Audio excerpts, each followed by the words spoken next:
what is that one thing that can transform this world? That one thing is education.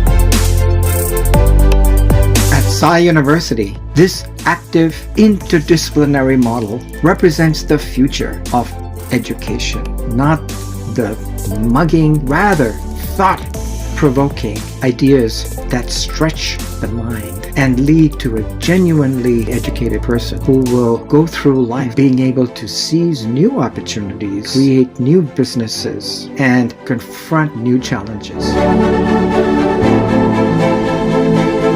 Sneha Chowdhury, Soumya Gandhi, Abhishek Jain. We are all proud to be a part of Sai University.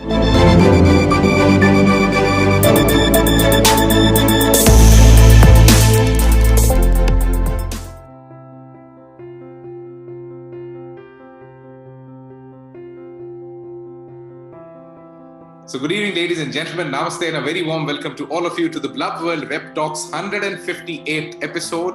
And today we are going to talk about something really interesting, which is critical thinking. But before we start, let me tell you that in the last 157 episodes, we have interacted with nearly 3,000 plus school leaders on this very platform where they have shared their ideas, opinions, innovations, and what all new are they doing in the education space. So in the next 60 minutes that we have with you, we'll try to know from you, how do you think education is innovating? And how is it innovating in the sense of different aspects of it, the way critical thinking works? We'll be questioning you on different perspectives, aspects, and facets of how education is changing and how is it changing for the educator and for the learner. Thank you so much once again for joining in. Before we start, just to set the ground rules, this is a speaking sprint. Blub World Web Talks is not a speaking marathon. So once your speaking time is over, you might get muted. If you get muted, please don't get offended. It in none way is a disrespect to you. It's just to keep the activity interesting and on time so that everybody enjoys it more. This is a bilingual platform, so you can use English or Hindi, any of these two languages. If you want to use a third one, you can, but I won't get it. So try sticking to either English or Hindi in the next 60 minutes that you're here with us. The format is pretty simple. In the initial first section of it, you'll be speaking for a stipulated amount of time. And in the second section, it's an open floor where you can share your ideas and thoughts on what all people will be saying on today's topic of critical thinking. When we look at education at this moment, and when we look at how has it been evolving since COVID, since the lockdowns happened all around us, we all started questioning what we were teaching. We started questioning the curriculum, we started questioning the pedagogy, the methodology, and that's where the new ideas, new initiatives, and new subjects started getting introduced into the education system. I would not rather say new, but I would rather stick to the simple word that yes, they were needed. So it was kind of a need that we were trying to cater through these new concepts that were coming into the curriculum. And one such topic is critical thinking. So today, in the next 60 minutes, let's try to know from all of you, what do you think about critical thinking, that how critical is it in the education space? Thank you so much for joining in. And once again, a very warm welcome to all of you to the Blub World Web Talks 158th episode. Let me invite the first speaker for today, Professor Siddhart S., the Assistant Professor of Philosophy at Sai University, Chennai, Tamil Nadu, to typically initiate the discussion and set this ball rolling for today's discussion. Over to Siddhartji for the next 3 to 4 minutes. A very warm welcome. Please unmute yourself. Hello and good evening, everybody. Thank you, Mr. Daksh, for the warm introduction. In the next 3 to 4 minutes, I want to briefly introduce what critical thinking is. Critical thinking is something I'm sure all of you have heard of this term and practiced it to some extent to various degrees in our daily lives. Often when we talk about the aims of education, critical thinking is something that is taken to be, or at least has to be, at the center of education, and it is not one specific skill. On the one hand, you can teach critical thinking as a course and get students to practice it, but on the other hand, like most skills, it is something which you'll have to practice on an ongoing basis. So I want to briefly outline a few aspects of critical thinking. Critical thinking is a very general definition, is to be aware of the way we think about anything at all and reflect upon it. And the first aspect is to recognize is that when we think, often, or in most cases, we are actually reasoning. We use reasons to construct arguments and to arrive at conclusions, and based on those conclusions, form our beliefs and take actions based on those beliefs and behave in a particular way. So the first aspect of critical thinking is to recognize that thinking involves reasoning, and hence critical thinking involves reasoning in a particular broadly understood correct way. I mean, of course, this is not a well-defined way. There is no one particular way to reason, but broadly there are some rules and norms of reasoning. And to think critically is to reflect upon our thinking and see if we are broadly following these norms of reasoning, whether the argument that we are constructing or the argument that we are reading or being exposed to is broadly sound or cogent. And to be aware of the various ways in which people can reason and what are some of the common mistakes people do while reasoning and things like this. This is, in some sense, the first aspect of critical thinking, to be aware of the ways of reasoning and make sure that we are reasoning in an acceptable manner. The second aspect which follows from the first aspect is that whenever we reason, we always reason based on certain assumptions, right? And part of critical reasoning is to recognize that there are assumptions, and various people have various different assumptions, which can often lead to disagreements or different points of view, or people arriving at different conclusions.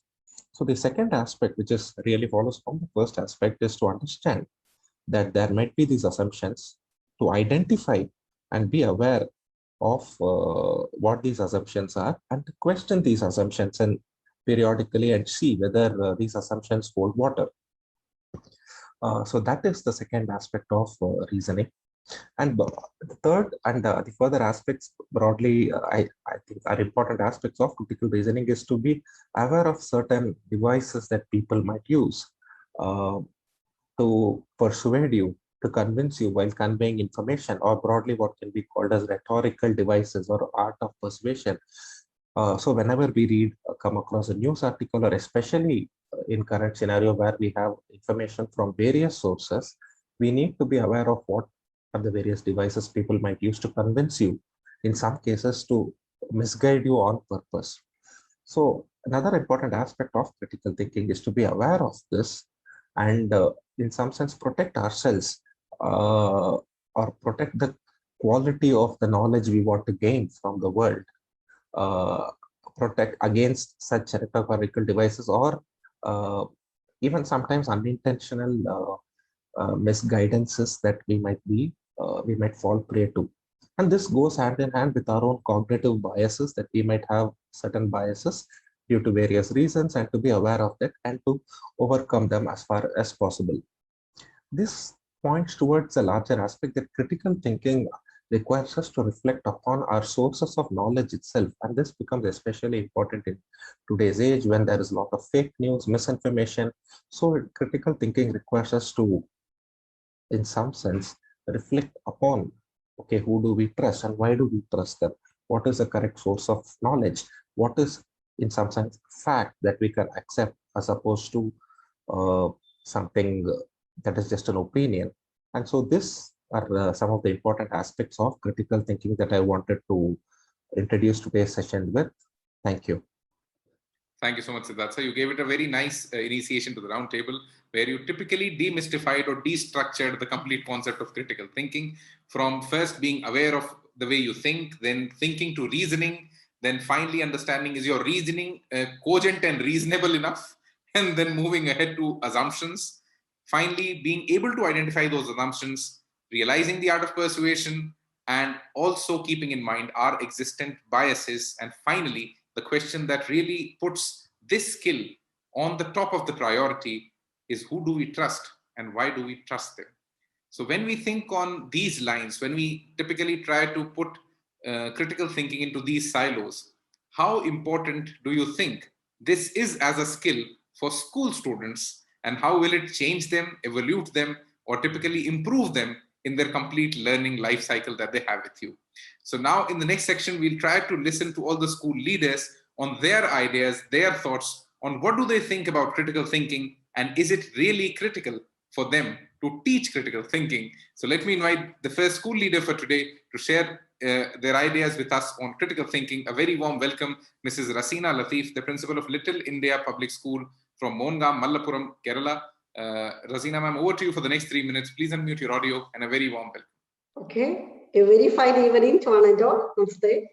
So thank you, Daksh, and thank you, the team Blub World, for giving me a chance to speak about one of the most important 21st century skills, critical thinking. We know the recent studies all shown that if any of the learner, if their learning should be successful, they should be fit with these 21st century skills for C's. Critical thinking, creativity, communication, and collaboration. And I believe that these four are interrelated and interconnected. As our professor, the previous speaker rightly said, how this critical thinking is away all from assumptions or our beliefs or our prejudices and all. It's just analyze the objective. So my suggestion I wanted to like here, how it can bring into the classrooms, as Daksh told, as educators, how can we create or how can we help the children bringing up the critical thinking among them? You know, almost all the 50% or 70% of the children only just memorizing the fact. If we give some of the chance, if we give some of the activities from the very beginning in the age appropriate way from the classes, obviously most of our children can think creatively. So my opinion is our main goal of education, one of the main goal of education is to prepare our students to learn through discovery. So our duty, you know everything, all the information, everything in our fingerprint now. So our duty is to facilitate our children how to bring up, how to nourish this discovery quality among the children. So if we take the innovations or discoveries from the past primitive ages to the present 21st century or technological era, we can see behind each innovation or behind each discovery, there was a critical thinker. So what is the quality? So we have to introduce in the classes of such things, such role models, such inventions or inventors. So we have to think what are the good qualities of them. So they have, first of all, when I read it, I believe that one, I could understand that one, they are all very open-minded and they believe in their team. They try to bring up all the team together. They always believe that one, together everyone achieve more. That is why they know the need of the team spirit. So that team spirit we have to bring in the classroom. If the teacher of the, if the facilitator of the educator brings such events from the very lower classes itself and in the university level, we can see, we can produce lots of Elon Musk or whoever rank in their higher level. And one more thing, if the teacher is giving the problems to the student, and there might, we cannot say always it will be correct or they can make it correct. If something wrong happen, we can make it in a 5 why analysis. When I read, I could understand why even the leading companies and all always doing this 5 why analysis. You have to answer why it happens so. If any. Thank you so much, Raseena ma'am. The first 3 minutes were over, but we'll again try to come back to you. Let me try to summarize what you said. Learning only gets successful when you learn these 21st century skills. That's what we know right now after the kind of evolution that we are seeing all around us. How to bring this into the classroom is the real point of discussion. Then when we want to bring these higher order skills to a classroom of children, and that also at the school level, that becomes a big challenge, which can be, typically solved in some way or to an extent by doing things, by driving them through application, project-based learning. But I think there needs to be more research on what exactly the problems will the children be solving and what will we be showcasing in front of them or giving them the kind of stimuli. Facilitating children to discover themselves. And finally, we must understand that children believe in that openness, they believe in their team, they have that kind of a mindset where they do not have a lot of bias. And I think that's the perfect kind of a garden that you can get to dress up. But the challenge here is, what is the stimulus that you give and how does that really work in your classroom? Thank you so much, Raseena ma'am. Let me try to invite the next speaker for today, Mr. Ashok Vankadari, the principal of Highway English School from Kadur, Karnataka. Ashok ji, over to you for the next 3 minutes. Please unmute your audio and a very warm welcome. Very good evening to all the school leaders. Mr. Daksh, thank you for providing an opportunity to talk. Mr. Siddhart and Mrs. Raseena Latheef gave a wide version. To be frank enough, yes, critical thinking is very essential. It's a very important topic which students should be aware in the present education pattern. And let me tell you, a lot of like Cambridge and IB, they introduced these kind of methodology of teaching perspectives in the very beginning of the students' studying age. So when I give to say Cambridge, NEP is the overlap of Cambridge, wherein I did a thorough study of the policies and the methodologies which NEP is inculcating. It is almost 80% same as the Cambridge pattern. Now here, when we talk about introducing in the class, it's a teacher's method or a teaching pattern or giving an opportunity. See, students will not learn until unless an opportunity is given for them to dig in what is correct and what is wrong. No one is wrong and nothing can be wrong until unless you dig in to find out what they're learning and how it is useful and in what purpose it can be used. As Siddhart sir said, yes, when you say the word critical thinking, it is like an ocean. It has a lot of prospectors because I keep doing my researches and I keep reading a lot of articles with respect to critical thinking, and I've come across in various aspects. It is not only for education, it is for the lifetime where the critical thinking is essential. As assumption, we all know the an abbreviation what we generally say what is an assumption is all about. So we can stop doing that and we will be able to give a right guidance to a student or anyone in a positive perspective. Critical thinking also helps students to think in a right prospectus. Okay, if there's a mathematical problem or if it is a science problem, thinking in a prospectus as how it has to be solved is very important, because if they know the content, if they know the concept, they will be able to analyze. So analysis skills will be improvised in critical thinking. Okay, number two will be how it has to be used. I know analytical thinking, but I don't know how to use it, where to use it. So all these things will be essentially patched up in critical thinking option.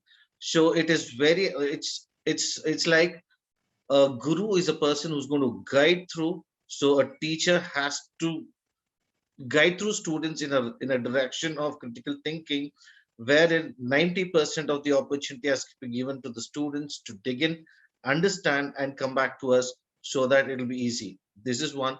Number two, the point which is very important, this point of is essential, Indian education is, we educators think still in the olden days pattern, which has to be changed to a certain extent. As Ms. Raseena was rightly mentioning that it is 21st century and we have to get in a lot of technical methodology of teaching to everyone. So that's essential, which has to be even the openness as from the educators and has to be given as 100%, so that leaders like us, we can inculcate and see to that we are giving the right amount of information or the education. We can't say education, we're providing the knowledge. The knowledge provided by us, we educators, are perfect in the right way, which will help the students to think in a right direction throughout their life. Thank you, sir. Thank you so much, Ashokji. So let me try to summarize what you said. Most of the Cambridge and IB curriculum typically introduce these higher order skills quite early in the child's or the learner's life. This is what even our government learned from. I think that's where the NEP was also designed in quite an overlapping manner with these curriculums. What they were trying to do in their international IB and Cambridge curriculums, NEP is trying to do to the Indian system. But the biggest challenge that normally comes when you try to implement these kinds of agency-heavy or initiative-heavy curriculums in a country like India, the biggest challenge that comes in the classroom is our classrooms are big. The number of students that you want to teach is huge. And when you want to teach a big mass, that's where initiative gets onto a backseat. And that way, how would you again get initiative in the focus in the front seat is going to be the biggest challenge. And what you talked about further was that let them delve deep into the subject and into the individual as a student, because they have to become more deeper personalities. They cannot be shallow anymore. They cannot be just consumers. They have to be curators, where they're able to segregate content, they're able to consume it in a way that they want. And most importantly, 90% of the opportunity, or rather initiative, should be given to the student, and the teacher should only be there as a facilitator. But the challenge there as well comes in at the same point, that we come from a generation that's older, and we have been taught by a generation that's even older. So that's the biggest 2-generation gap that we'll be carrying with us while we go to the classroom. Thank you so much, Ashokji. Let me know the next speaker for today, Mrs. Rani, Sebastian, Principal of NITTE International School from Bangalore, Karnataka. Rani, ma'am, over to you for the next 3 minutes. Please unmute your audio, and a very warm welcome. Thank you, and thank you for that very warm welcome, Daksh, and respected panelists, all heads of institutions. I think Kushi is also there on this call. It was wonderful listening to Raseena ma'am and Ashok sir with their views on critical thinking.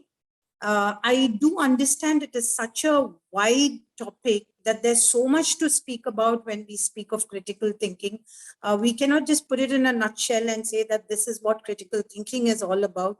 However, as a leader of this school, I think and I believe that 21st century children need to be thinking children.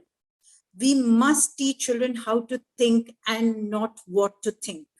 Because until and unless we don't teach them how to think, it is difficult for them to think. And as Siddhart sir rightly put it, we are facilitators. We just need to show them the way, and I'm sure children take it forward so beautifully.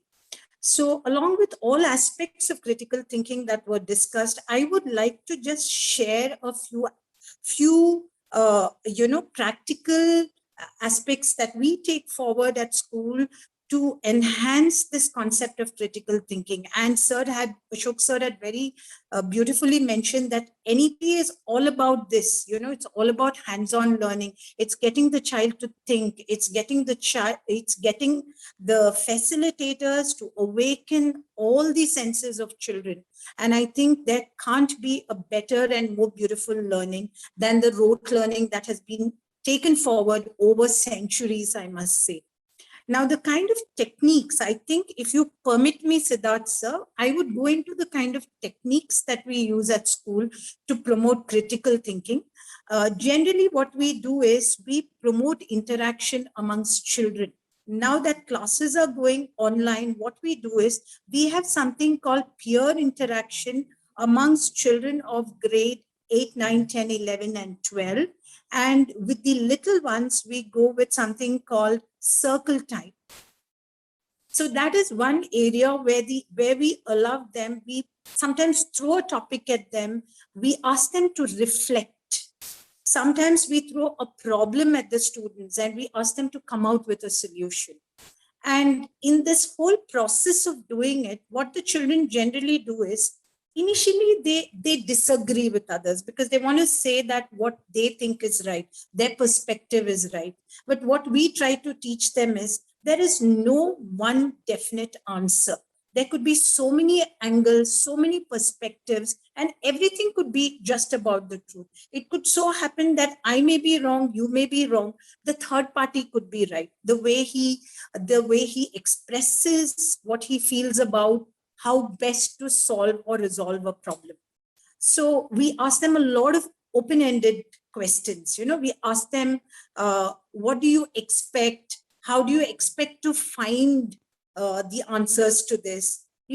Yes, I do agree when you ask them to explain and when you ask them, why do you suppose, and questions like this, which are very open-ended, children may tend to get confused. There could be some degree of negative stimuli, but at the end of the day, we are getting them to think. And, I think that is what is most important. They need to think for themselves. And through this thinking, I believe, or probably I think some of you would agree with me, that they learn to be self-disciplined. Thank you so much, Rani ma'am. The 3 minutes were over, but we'll again try to come back to you. Let me try to summarize what you said. We'll again come back to you. So let me try to summarize what you said. Teaching children how to think and not what to think. That's a major shift that we will typically be doing when we go from the rote learning process to the new curriculums that we're talking about. Promoting critical thinking through interaction, peer interaction. Just yesterday, we had a school leader who told us that they had a period specifically just for chatting.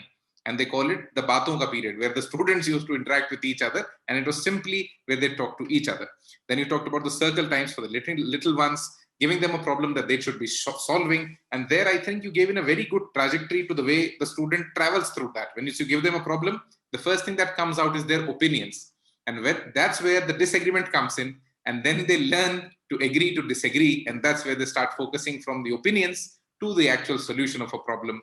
And by going ahead, you talked about asking open-ended questions. Again, giving them the opportunity, giving them the initiative where they can delve deeper into the issue or the topic that's being focused on. Thank you so much, Rani ma'am. Let me invite the next speaker for today, Mrs. G. Anuradha, Principal of GR International School from Bengaluru, Karnataka. Anuradha ma'am, over to you for the next 3 minutes. Please unmute your audio and a very warm welcome. Thank you very much, Daksh. Thanks, my fellow principals. I will take the lead from my previous speaker and would like to tell you that we all know what critical thinking is. But unfortunately, how do we convey this to the children is one big question. Okay, so what we do is we have something called as connecting the dots. As Daksh said, one principal told that they have a period exclusively allowing the children to speak about what they feel about certain things. So we have a period called as connecting the dots. Unfortunately, because of the online classes, we can accommodate only one period in a week. But that one period will be so resourceful to all of us. It's not only for the children, it is also for the teachers. So children are better critical thinkers compared to the teachers. This is what I have noticed in my experience throughout last year. When they ask questions like, why do we have to be God-fearing? God created us. And why do we have to fear them? That is critical thinking is what I feel. Like that, they ask us hundreds of questions. We do celebrate all the festivals. As you all know, in South India, every other day is a festival. And ours being a universal school, so we tell them to celebrate all festivals, just one small assembly where they come up with ideas to celebrate the festivals. When they talk about it, ma'am, yesterday we celebrated a festival of another religion, but this is what they also told. So all religions, one is the critical aspect, which I appreciate in the children. So instead of putting boundaries to what they want to do, we give them open-mindedness, or open space where they can discuss anything and everything within the social norms and acceptable norms of your social society. So if we do that, definitely all of us will be critical thinkers. We are not denying anything. At the same time, we put the boundary telling them they should not put themselves at risk and also not put others at risk. They should not go beyond the obvious. They should go beyond the obvious according to the limitations that has been set by the school, not beyond that. When they ask such questions, what answers can we give, ma'am? So what answers can we give, sir? So I encourage children and I also encourage teachers to be aware of what questions the children might pose for the specific activity that child has been assigned to do. When we give open-ended questions, the problem is the questions they might ask might put the teacher in such an embarrassing position that she might not be able to answer many a times. So even though the teacher is a critical thinker, we need to set the boundary to that. So this is where we need to put a stop to the creativity that we need to set in the school and to the critical thinking aspect of it. With children bombarded with so much information, so the questions, when they start posing us with questions, it becomes very difficult to do that. So now I have a question to all of you. How do we define critical thinking to these age-specific children? So for me, critical thinking is you have your perceptions, you have your assumptions, you have your biases, you are partial towards somebody. When you overcome all these things and think of the society as a whole, like we tell Vasudeva Kutumbam, where you take everybody into consideration and then do something for the betterment of the society in which you live in and create an environment for your future generation, which will be better. That is what is critical thinking is. Not criticizing something that has already happened. If all our social reformers were they not to be the critical thinkers, we wouldn't have said that we are a civilized society. We are. Thank you so much, Anuradha, ma'am. The 3 minutes were over. To summarize what you said, I think you added quite a lot of interesting stuff to the complete conversation. The most important element where you started it was giving them more open spaces where children could talk about, giving them the spaces to converse, to talk about question. And I think you gave a very nice question, that why to be God-fearing when God has created us. And I think this typically brings the complete discussion on a platform that everybody understands, because spirituality, religion is something that students get taught at home.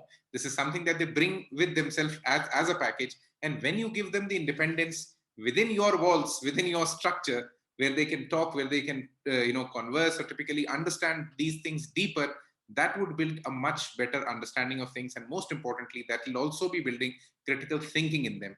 But yes, this falls into a kind of a gray area when we go and talk about the societal norms for this. And this is where it also limitizes them as individuals when they want to think loud, or when they want to typically speak even more aloud. So that is where it becomes a challenge.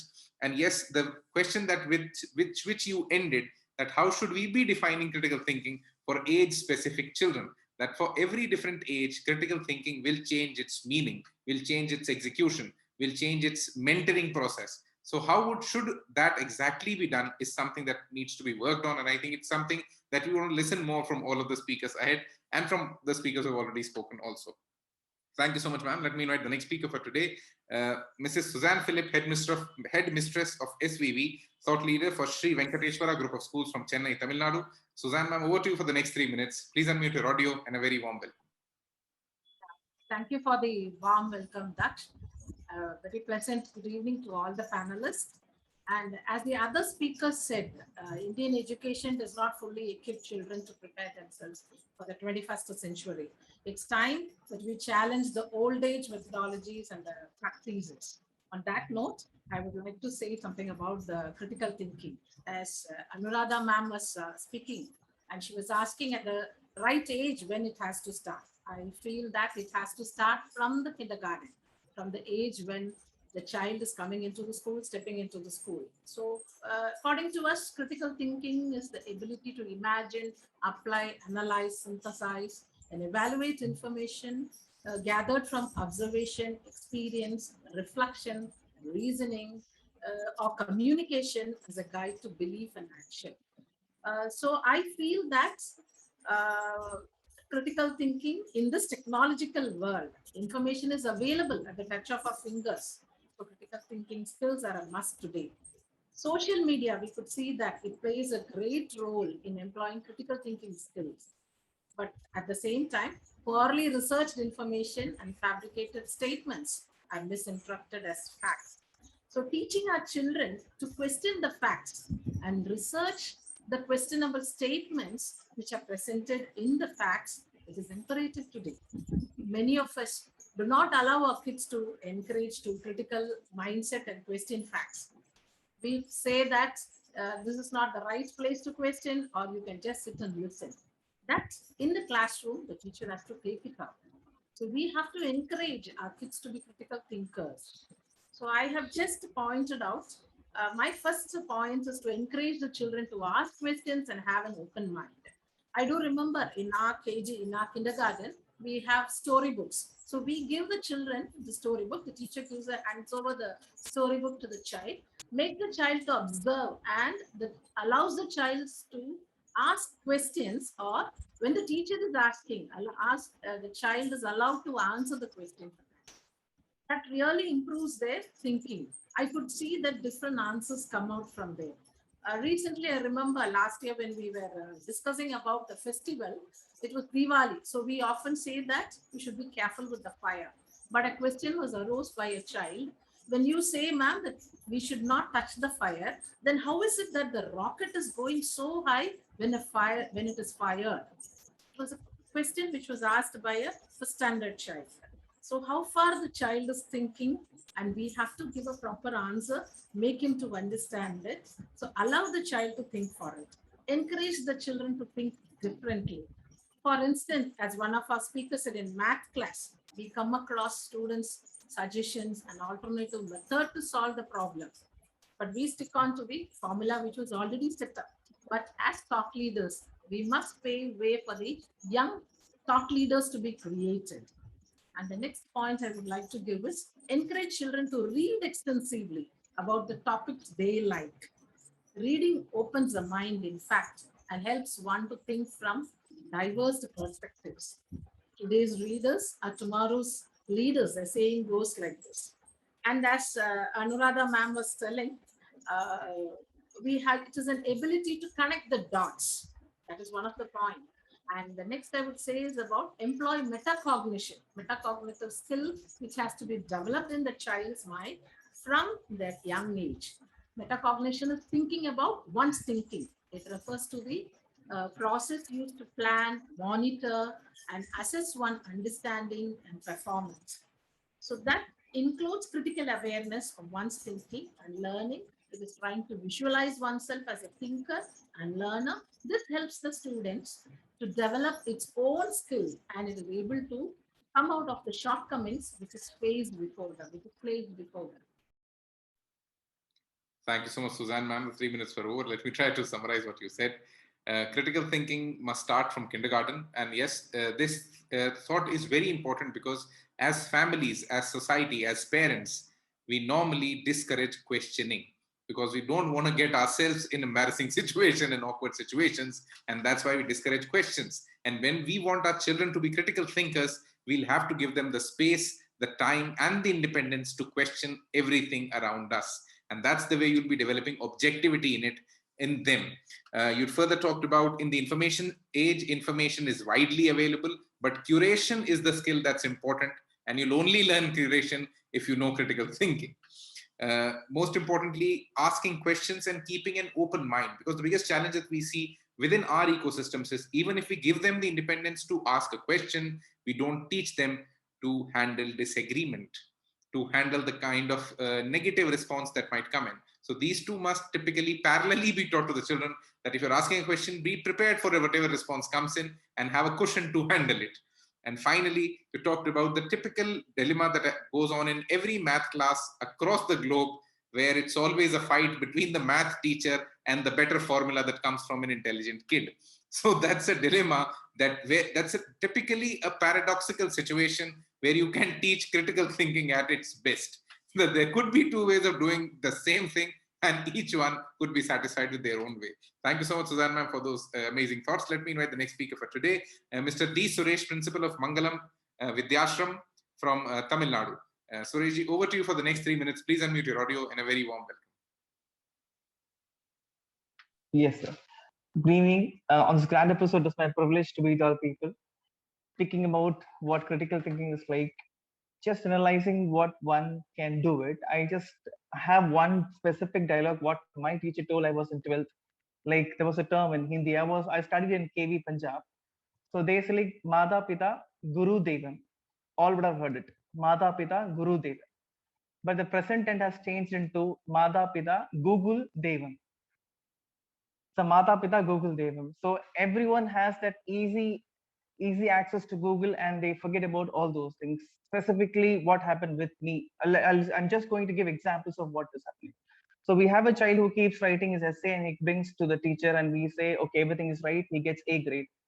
So there's again other child who brings the essay which is not okay. Nothing is okay in order. We just have cross and we send it back. Instead of doing that, what we do is like, rather than concentrating on grading part, we concentrate on what is the production part, what the child has written it.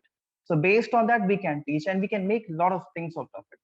So critical thinking not only tells you that to find fault with something, problem solving also can be the one such thing. So I'm just going to give example again. Let us come directly to the point. Like I was a child when I never used to come to school on time when I was in KV.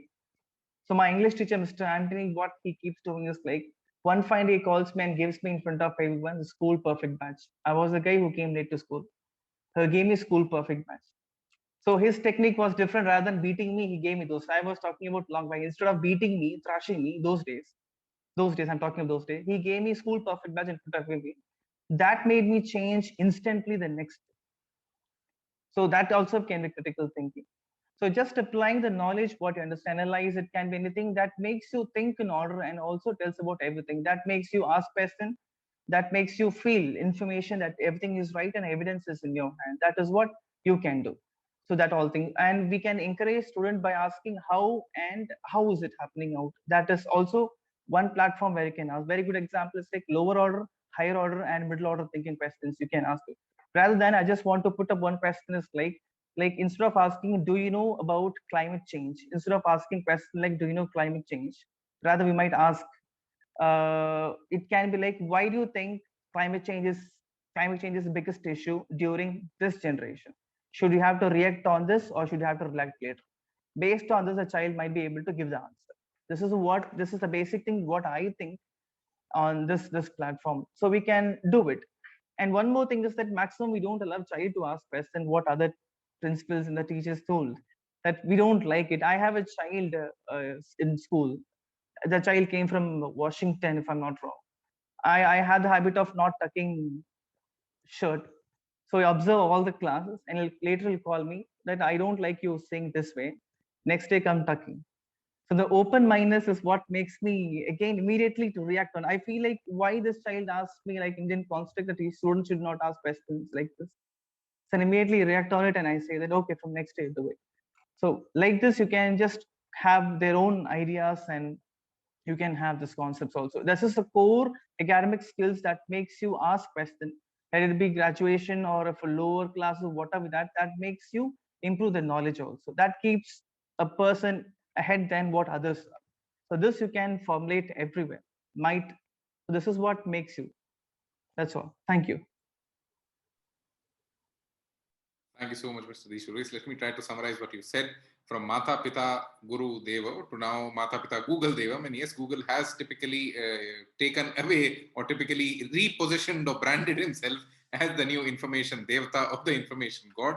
And that's the way we are utilizing it. That's the way everybody is right now using those platforms.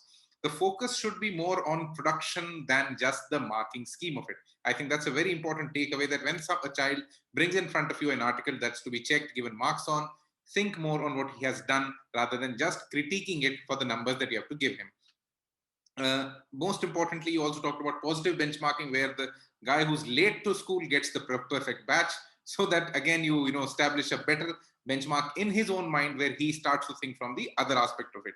And finally, you talked about giving them questions in a way where they try to answer it rather than where they get offended from it. And I think a very good communication technique is in place already, which should be applied in schools as well. It right now is being taught across business schools globally. It's called appreciative inquiry, asking questions in a way where it typically becomes quite appreciative and quite positive, and removing the negative aspect of the same question. And finally, you talked about your experience where the child gave you a fashion caution that things need to change around here because he doesn't like or look at the way things are there. And that's the way objectivity should be developed in a child, that don't just rely on authority for everything. You can question everything. Don't just believe on things, question everything, and then you typically build a much better understanding and belief of things around you. Thank you so much, sir. Let me invite the next speaker for today, Mr. Balagopal.M, Principal of BR Memorial Central School from Kollam, Kerala. Balagopalji, over to you for the next 3 minutes. Please unmute your audio and a very warm welcome. Yeah, thank you, sir. Thank you. Thank you very much. Nice to hear the words from educators. It's the importance of critical thinking. See, the child should be made, I think the child should be made aware of the importance of critical thinking in their life. We have so many graduates, educated, but they don't have the skill to get themselves employed. I bring this to the in the angle of teachers' role in it.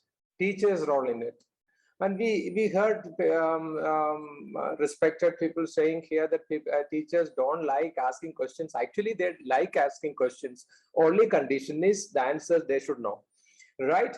And if they don't know the answer, then definitely this is a problem. Then the problem lies in whether the teachers are equipped themselves to be able to guide these children, and whether we have that much potential people in this education sector.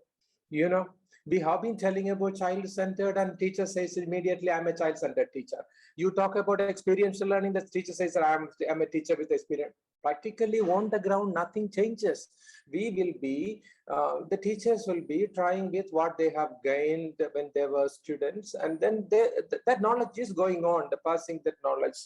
So I think the teachers should sit back from the very early stage of planning the lesson. They should be proactive in every sense of the word. They should be proactive, because they know that if they know the child, no, we are living in a world of inclusive education where they must know the child.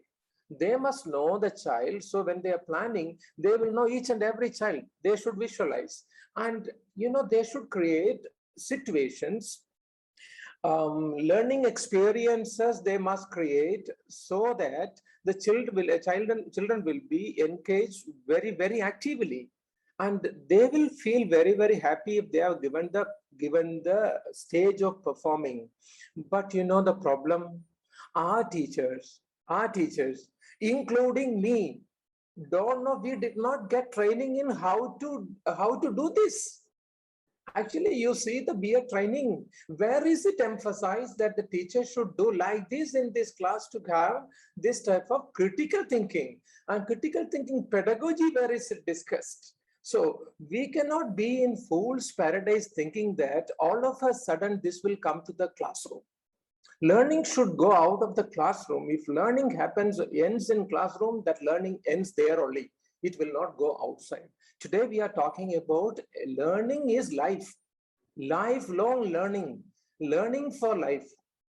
Okay, so in that case, we need to see the right people come into this education sector as teachers, as instructors. And if it is in the wrong hand, I'm very sorry, my dear friends, colleagues, we are just spending our time waste, because at the end of the day, these are the people on the ground. Think about the planning, think about the implementation, and again think about the assessment. You look at the assessment purpose of the teachers. Are they not concentrating more on knowledge level?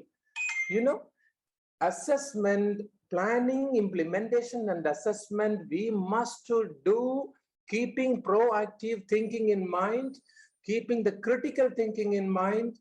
If you are that purposeful, definitely something will happen on the ground. Otherwise, I'm very sorry to say, we can talk and talk and talk, but change will be very less. Thank you so much, Balagopalji. Let me try to summarize what you said, that most of the teachers, most of the school leaders that we had today, and typically most of the people that we talk on this very platform, say that teachers don't like questions. And I think you rephrased in the best manner possible that they love questions, and only those questions whose answers they know. Because at the end of the day, they are also looking for some kind of self-satisfaction coming out of the whole teaching process. And when we talk of the training of those teachers, they were never taught performance. They were never taught stagecraft. And right now, you're expecting them to be typical, amazing performers on a stage to engage children in a completely new arena of things that they have never been taught, that they have no exposure to. So typically, you want them to revamp themselves as personalities where you're not ready to even give them the right kind of training. Because that's something where we lack in resources and the right kind of people. And at the same time, we typically talk a lot and do a lot less. And I think this is the kind of emotion that we would want in people in the education space. They typically challenging, always questioning the status quo. And I think these kind of interactions give a new perspective to the complete discussion. And when we talk about the learning going out of the classroom, the classroom is not supposed to be a place where you learn. It's supposed to be a place where you collect stimuli. And once you've collected stimuli, you go out in the real world, and that's where the real learning starts. So how do we make that transition so seamless that it does not seem like a transition anymore? So thank you so much, Balagopalji. So now in the first section, we have listened to all the speakers for once on their initial thoughts. The next 5 minutes is an open floor. So anyone from you who got muted, if you want to add something to the discussion, if you missed out to something, if you have closing thoughts, you can just put your hand out. I'll take your name. The only challenge, you'll only be able to have 60 seconds to please pace it fast within those 60 seconds so that we can conclude our time. Over to Anuradha ma'am for the next 60 seconds. Sir, I agree with you. Teachers don't like questioning, and they do like questioning when they know the answers. But I would like to ask one critical thought question to the government itself. Why do you keep the syllabus for 20 long years, the same syllabus, which will hinder the creative and critical thinking of the teacher? Change the syllabus every year according to the needs of the child for the 21st century. Equip the teacher, equip the student, empower the teacher. Only when the empowerment of the teacher takes place, then the critical thinking will set right into the classroom. From kindergarten, we can do that. Why do you teach standing line, sleeping line to a child? Teach something different. Teach how to use 5 senses. Change the syllabus every year. The teachers will get equipped. The teacher will start thinking critically. I am not criticizing, I am critically thinking and posing a proposal to the government to change the syllabus. Thank you very much. Thank you so much, ma'am. And yes, making the syllabus more agile, changing it every year. Over to Ashok ji for his 60 seconds. Thank you, sir. First and foremost, there are a couple of points which everyone were mentioning about questioning, answering, then preparation, grading. Yes, everything is important. It can be put in a systematic manner. First thing is planning, which should be micro planning. When you micro planning of the subject has to be done, or the chapter which has been delivered has to be done. Number two, when you're asking a question, teachers should be ready for the type of questions that age group is going to ask you, and what kind of answers to that age group has to be given to. Number two. Number three, Google. Yes, Google is like, as Suresh sir said, it is like a god today. But even there, if you don't put a right question, you will not get appropriate answers. That's where we are going to lead. And Anuradha ma'am mentioned about emphasizing teachers' ability. It is again how we think we can put it forward in front of the kids. It's not necessary that someone has to come and say, boss, you teach like this. I hope all the educators agree with me. No one said you teach like this. It's again in our hand. How do we do creative teaching methodologies? Maybe that is coming out in a theoretical manner right now. Yes. Number four, what you said is what you learn in the school, it has to go to the real world. Very important point, everyone, all the educators, we have to understand is whatever they learn till the graduation is just 30% of the knowledge. Rest 70% is acquired in the real world by application of this 30%. And the last but not the least point, so when we're talking about wrong, instead of saying wrong, we can put it forward, as Suresh sir said, in a right way, that maybe this can be emphasized, changed in this pattern. Think about it and come back. Thank you so much, Ashok sir. Over to Rani ma'am. Ma'am, over to you for the next 60 seconds. I completely agree with what Ashok sir has had to share. A teacher, once she enters a class, has to be completely prepared. Now we have a book or we have content in front of us, but how we apply it in class is completely left to the teacher who is standing on the other side of the table. And we need not necessarily always stand on this side of the table, because when we call ourselves facilitators, we can also have flipped classrooms where we throw the topic at the children and the children come and put it across so wonderfully. And I don't agree with the fact that yes, I understand when Balagopal sir said that how equipped are we to handle this kind of teaching where we can bring about critical thinking. I think as leaders, we just have to show the way, and there will be magic in the class. It's like storytelling. Somebody mentioned about storytelling. I think Susan ma'am, where give them a story, tell the story, narrate the story, then ask them, who is the protagonist? Why do you like the protagonist? How many of you can relate or connect to the protagonist? We have to just think a little. I believe we don't even have to think hard. We have to just think a little, and we ourselves need to be critical thinkers. And I think we can create magic in the class. I don't think there's anyone who can stop you if you're passionate about what you're doing. Yes, questions will be asked. We need to have the humility to tell them if we don't know the answers and get back to them the next day. But I think we can do wonders as leaders and teachers, is what I believe, if we can motivate our team to do it. and support them and handhold them. I think there's nothing impossible. No blaming the system, no blaming the government, no blaming anyone else. If we are going to do that, that is what children are going to take forward. I think with the resources at hand, there is a lot we can do if we are passionate about what we are doing. Absolutely, Rani ma'am, that kahin na kahin we'll have to teach them to be more and more passionate about things. Over to Raseena ma'am for her 60 seconds. Thank you. So whenever we say, just talked about the change in the system, I wanted to just see the higher education system. Suppose the children who have cleared their IITs or somebody else, the children don't know. As per their own choice, they are giving for the mechanical engineering or for the software engineering, such a way. But once they reach in the class only, they know the deeply. So my request is, there should be some changes.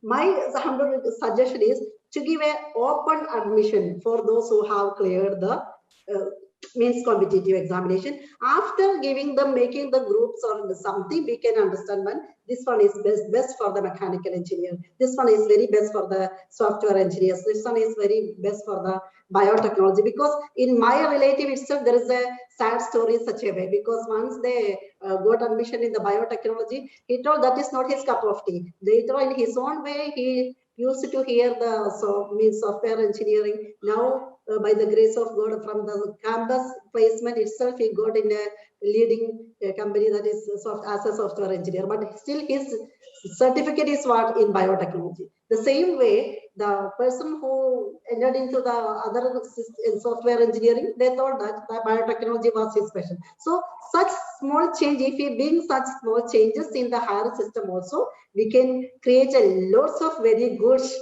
means critical thinkers. Critical thinking means in every field, whether it is a plumber, whether it is a dancer, whether this is a tailor, whoever it may be, their own way they can do it very effectively, thinking out of the boxes. So such situation should be given. That is my thank you. Absolutely, Raseena ma'am. And I think NEP is absolutely in the process of trying to do this in India with introducing the Academic Board of Credit and more flexibility in the entry and exit. Sureshji wants to speak something. Sureshji, over to you for the next 60 seconds. Yes, I just remember what Anuradha ma'am told me. Long back, we had a book by name called Modern Science. We followed for 5 years. We had something called Modern Science, and a study it was followed for next 5 years. So what we can solve, how we can solve all those things, like by extrapolation questions. Extrapolation sort of questions you can ask out. An entry into higher degrees should be, the mark should be a process of selection and not should be the process of rejection something. Entry into higher colleges, that is what makes me. I had some other choice, but I have to land it because of my mark. That also where you have stopped creative thinking. I have one diagram to show you. This is what we teach in school. A to B is what class or school, but real life critical thinking becomes this way. So unless until you don't, if the class teaching ends up with class, this is what we feel in class, but in real teaching it happens this way. So unless until you don't follow it, it will not be taken in right route. So that is what I'm just trying to say. And one more thing adding to it, like lesson plans that we follow in school and that is taught in B.Ed, like I touch your heart and say how many of you were able to finish one lesson plan and that you prepare is able to okay for finishing one class. That is, you cannot finish. I think you cannot finish. You prepare already question like motivation, this, that, all the evaluation 2 questions. How is it possible? It's not possible. I still believe that it's not possible, but still we have that process.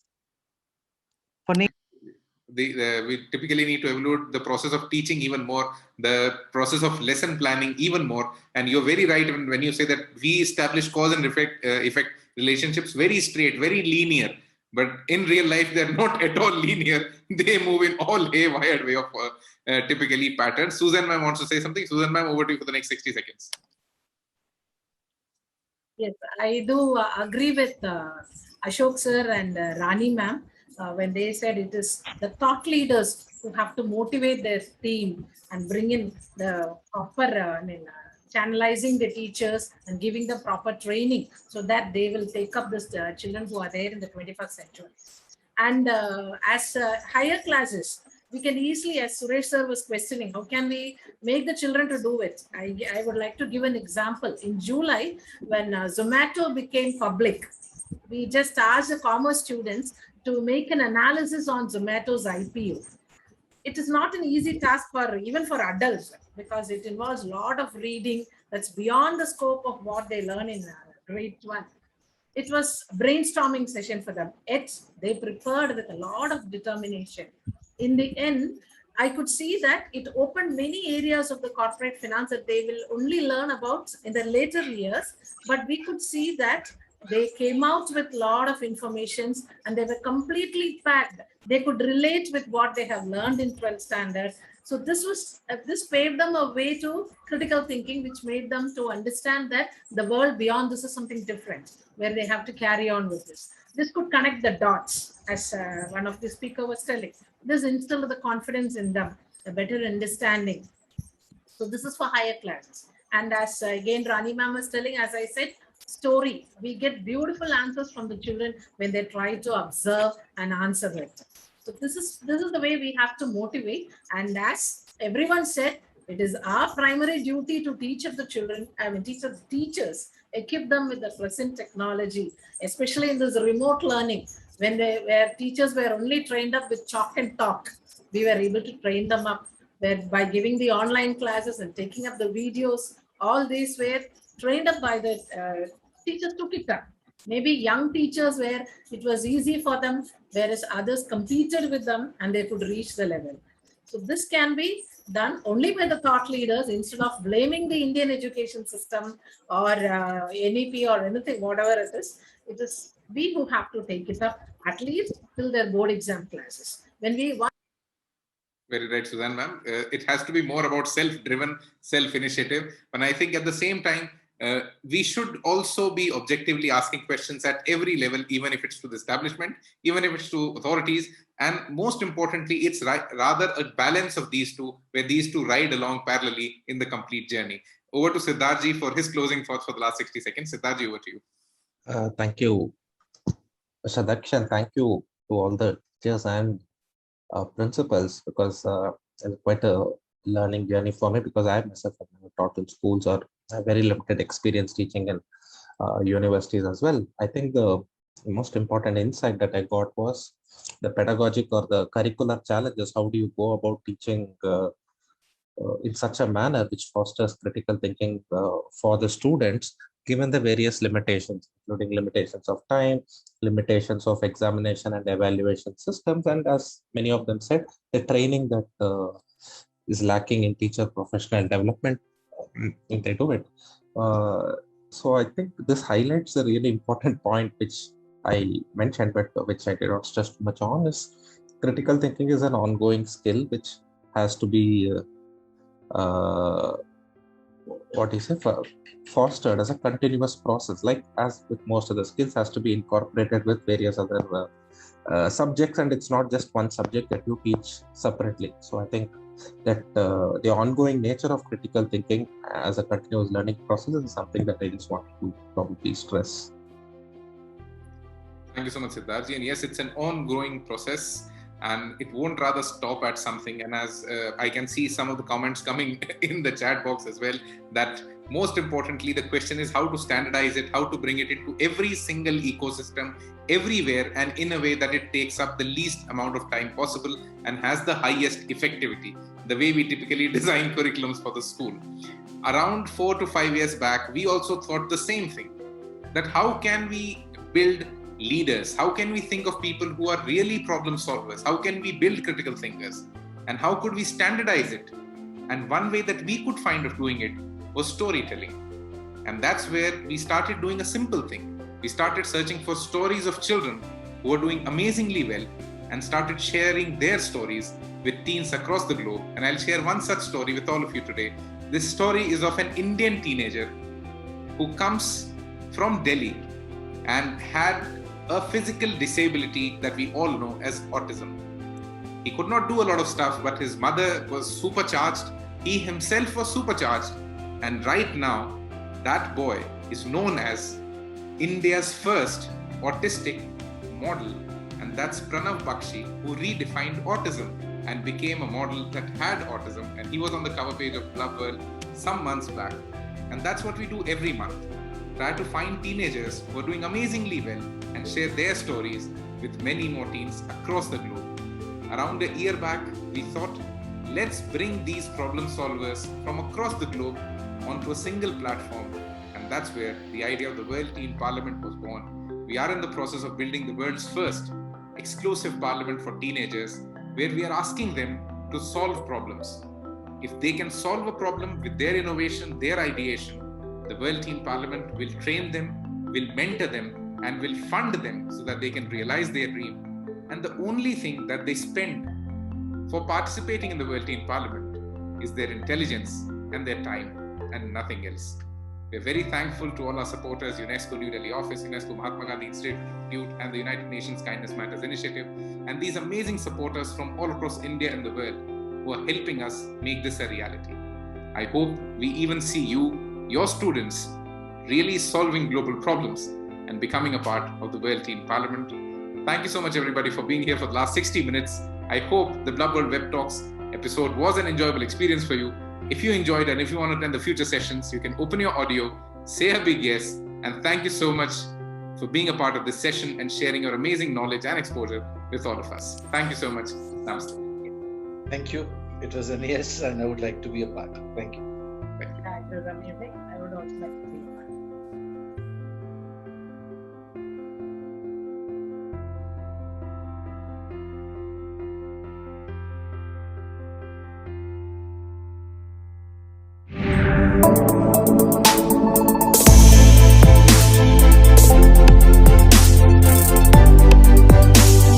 What is that one thing that can transform this world? That one thing is education. At Sai University, this active interdisciplinary model represents the future of education, not the mugging, rather thought-provoking ideas that stretch the mind and lead to a genuinely educated person who will go through life being able to seize new opportunities, create new businesses, and confront new challenges. Sneha Chowdhury, Soumya Gandhi, Abhishek Jan. we are all proud to be a part of Sai University.